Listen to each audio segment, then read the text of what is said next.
అమెరికాలో ఉద్యోగుల జీవితాలు అతలాకుతలమవుతున్నాయి. ఒకప్పుడు ఆఫీసు పని గంటలు స్పష్టంగా ఉండేవి.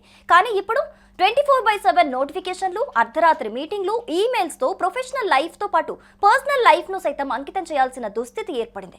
తాజాగా విడుదలైన మైక్రోసాఫ్ట్ వర్క్ ట్రెండ్ ఇండెక్స్ నివేదిక షాకింగ్ విషయాలు వెల్లడిస్తోంది.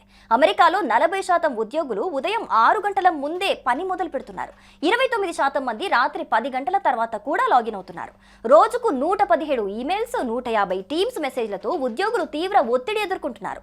అమెరికాలో జాబ్ అంటే 8 నుంచి 10 గంటల పని కాదు, అదొక యుద్ధంలా ఫీల్ అవుతున్నారు. హైబ్రిడ్ రిమోట్ వర్క్ కల్చర్ ఈ సంక్షోభానికి కారణం. ఉదయం సూర్యోదయం ముందు ఈమెయిల్లు, భోజన సమయంలో టీమ్స్ చాట్లు, రాత్రి సమావేశాలు, సాయంత్రం మీటింగ్లు, అన్ని యాక్టివిటీలు గత ఏడాదితో పోలిస్తే 16% పెరిగాయి.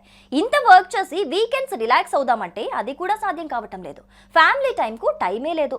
మైక్రోసాఫ్ట్ దీన్ని అన్లిమిటెడ్ వర్క్ అవర్స్ అంటోంది. రిమోట్ వర్క్ వల్ల ఉద్యోగులు ఆఫీస్ నుంచి విముక్తులైనా డిజిటల్ గా ఎప్పుడు కనెక్ట్ అయి బానిసలుగా మారిపోతున్నారు.